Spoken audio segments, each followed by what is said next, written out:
to be borderless, or if your game offers how to be windowed mode, but not borderless, then I'll also leave another program in the description that will change that to borderless window. So now that we have it over our game, there are a few more quirks. So if we wanted to move this, we're going to have to Alt-Tab into that little program we have right here. So we're going to press F9, and it's going to get rid of this border as well. But if we try and press it again, it's not going to do anything because we have to Alt-Tab back in and press F9, and it's going to bring back the border for both of these in case you want to go and replace it somewhere. You can also right-click on this little tab at the top and change the zoom level in case you want it to be larger. But you can also customize more of your chat in the Botrix chat widget. However, you're going to have to replace that little widget URL that we posted in here if you make any changes. But once you find a good place, you'll just hide that and then you can minimize that. But if you're having more problems, an easier way to handle this is to go to your little Windows home bar, go this little arrow, and then right-click the chat widget overlay thing, and then you can hit exit to close everything out, or you can reset the window or hide and show borders, because that's a lot easier to use. But if you want to know how to abuse this free tool to grow your YouTube channel, watch this video to the side of me. My name's Cody, and I'll see you in the next one.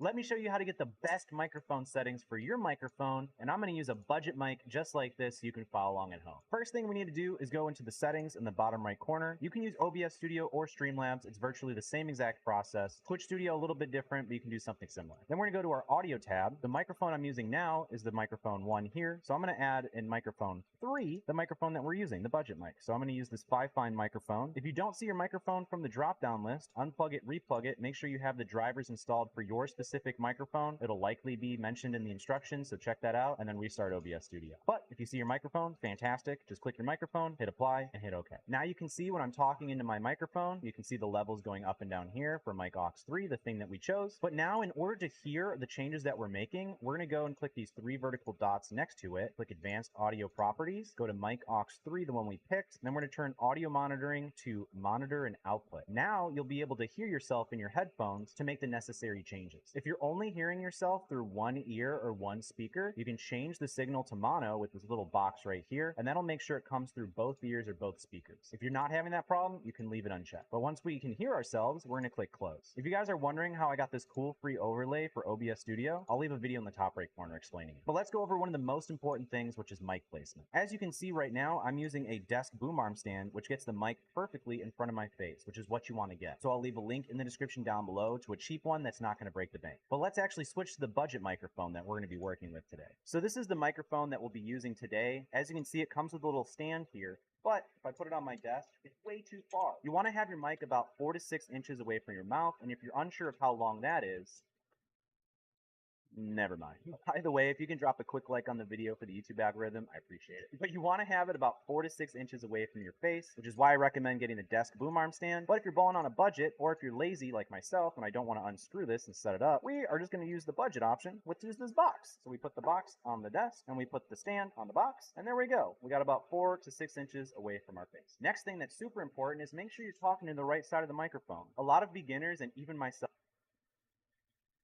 let me show you how to see your YouTube channel, and then we're in chat to say that it's connected. It's not there. All you have to do is go to this little arrow in the bottom right, show hidden icons, and then go to this little Twitch chat overlay bubble, right click, and hit reset window. And you can hit no on show settings, and you can get your window back. So as you can see, it has our YouTube chat right here. And just to confirm that, I'm going to go to YouTube and type a few messages. I'm going to go in the chat and type testing, testing, 1, 2, 3, or 2, 3, 4, because I can't spell. I'll type a couple more messages. You can see that the live feed is getting posted in there. But the thing with YouTube chat is that sometimes it is delayed. That's just how YouTube chat is. It's kind of wonky. So as you can see, it just did a chunk of messages because I spammed the chat, but we still have that live chat. But essentially how this is going to work is if you see this little border right here, that means that we can move this chat box. So if you want to have your chat, let's say I want to make this a little bit smaller right about there and put it in, let's say, the top left corner or maybe even the middle left corner. As soon as you hit this little button right here or F9 on your keyboard after selecting this program, it's going to get rid of that. So that means I can't click on it, I can't interact with it, because if we're playing in the actual video game, it would be a pain in the butt because it'd be moving your chat everywhere. So let me actually boot up the game to show you how this works. There's a few quirks about this that you need to know in order for it to work properly.